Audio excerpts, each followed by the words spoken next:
100 రోజుల పరిపాలనలో వరదలు, ఆడపిల్లల మీద రేపులు, వైఎస్ఆర్సీపీ వాళ్ళని మర్డర్ చేయటం, నరికి చంపటం, వాళ్ళ మీద తప్పుడు కేసులు పెట్టి ప్రజలకు ఇచ్చిన ఏ హామీ నెరవేర్చలేదు. కాబట్టి ప్రజల్లో తనకొస్తున్న చెడ్డ పేరుని డైవర్ట్ చేయడానికి డైవర్షన్ పాలిటిక్స్లో ఈరోజు వెంకటేశ్వర స్వామిని కూడా చంద్రబాబు నాయుడు గారు వదలలేదనేది మనకు స్పష్టంగా కనిపిస్తోంది. ఎందుకంటే ఆయనకి ఎప్పుడూ అలవాటు, ఎప్పుడెప్పుడు ఆయనకి చెడ్డ పేరు వస్తుందో అప్పుడు ఏదో ఒక ఇష్యూని ఆయనే క్రియేట్ చేస్తాడు. దాన్ని తన వర్గీయులతో పబ్లిసిటీ చేయటం, దాని మీద డిస్కషన్లు చేసి ఎదుటి వాళ్ళ మీద నిందలు వేయటం ఆయనకు అలవాటే.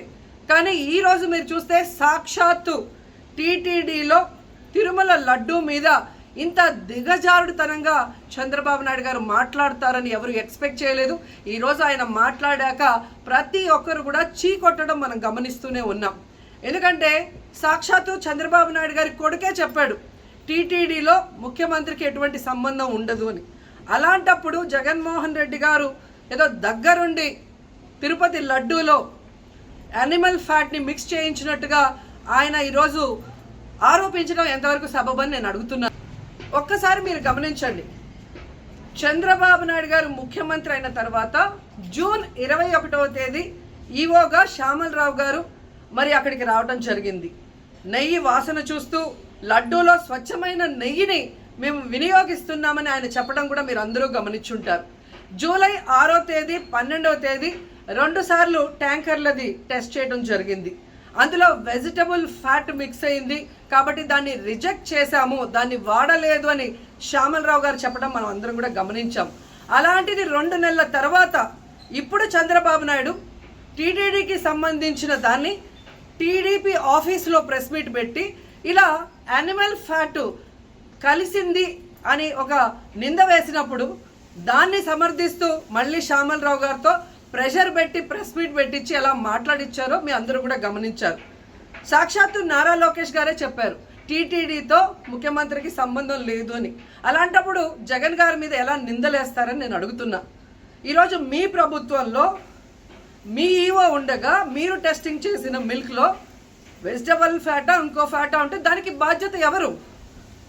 శ్యామలరావు గారా, లేదా ప్రభుత్వంలో ఉన్న చంద్రబాబు నాయుడు గారా, లేదా ఎవరు టీటీడీ బోర్డులో ఉన్న మెంబర్సా? సో ఇది ఒకసారి మనం ఆలోచించాల్సిన విషయం. అంటే ఈవో గారు తాను జాయిన్ అయినప్పుడు ఏం చెప్పాడు, ఈరోజు చంద్రబాబు నాయుడు ప్రెషర్ పెట్టాక ఏం చెప్పాడు అనేది భక్తులందరూ కూడా గమనించాల్సిన విషయం. రెండవది మీరు చూస్తే చంద్రబాబు నాయుడు డైవర్షన్ పాలిటిక్స్ ఎప్పుడూ చేస్తుంటారు. అలాగే ఈరోజు ఆ తిరుమల కొండ మీదకి జగనన్న అధికారంలో ఉన్నప్పుడు మోడీ గారు వచ్చారు, అమిత్ షా గారు వచ్చారు, ఎక్స్ సీజే రమణ గారు వచ్చారు, ప్రెసెంట్ సీజే గారు వచ్చారు. అంతెందుకు చంద్రబాబు నాయుడు ఫ్యామిలీతో సహా వెళ్ళాడు, పవన్ కళ్యాణ్ గారు వెళ్ళారు. లడ్డూలో ఏమాత్రం రుచి తేడా ఉంటే ఆ రోజే వాళ్ళు కంప్లైంట్లు ఇచ్చుంటారుగా, ఎందుకు కంప్లైంట్లు ఇవ్వలేదు?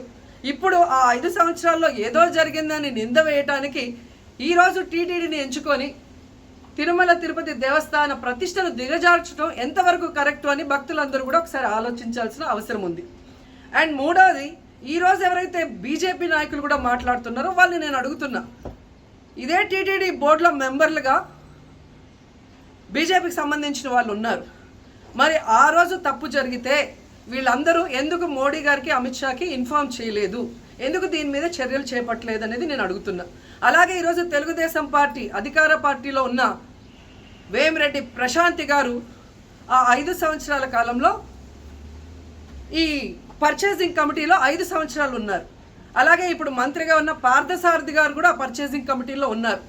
మరి వాళ్ళని విచారించండి, ఆ బోర్డు మెంబర్లందరినీ బయటకు వచ్చి మాట్లాడమని చెప్పండి, తప్పు జరిగిందా లేదా.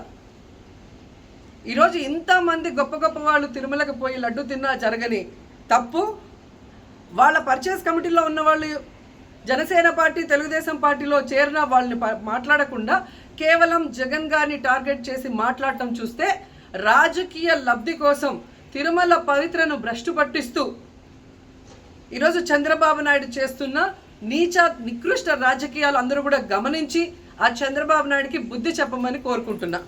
ఇక ఫైనల్గా తనని ఎవరో నమ్మరు అనుకున్నప్పుడు పవన్ కళ్యాణ్ గారిని ఫ్రేమ్లోకి తీసుకురావడం చూస్తున్నాం. ఇది కూడా మనం అందరూ కూడా గమనించాలి. ఎందుకంటే ప్రాయశ్చిత్త దీక్ష చేస్తున్నానని పవన్ కళ్యాణ్ అంటున్నారు. ప్రాయశ్చిత్త దీక్ష ఎవరు చేస్తారు? తప్పు చేసిన వాళ్ళు చేస్తారు.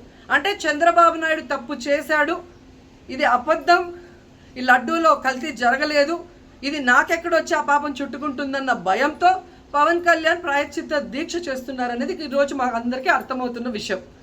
ఎందుకంటే ఈ రాష్ట్రంలో తిరుమల కొండ మీద 1000 కాళ్ళ మండపాన్ని కొట్టేసింది చంద్రబాబు నాయుడు.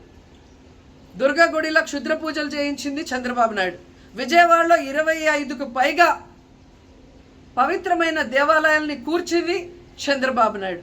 పూజల్లో బూట్లు వేసుకొని పూజలు చేస్తూ అన్ని తొక్కేసింది చంద్రబాబు నాయుడు గారు. ఇలాంటి చంద్రబాబు నాయుడు కోసం ఎన్ని ప్రాయశ్చిత్త దీక్షలు చేసినా ఆయనైతే దేవుడు క్షమించడు, అలాగే హిందువులు కూడా చంద్రబాబు నాయుడిని క్షమించరు.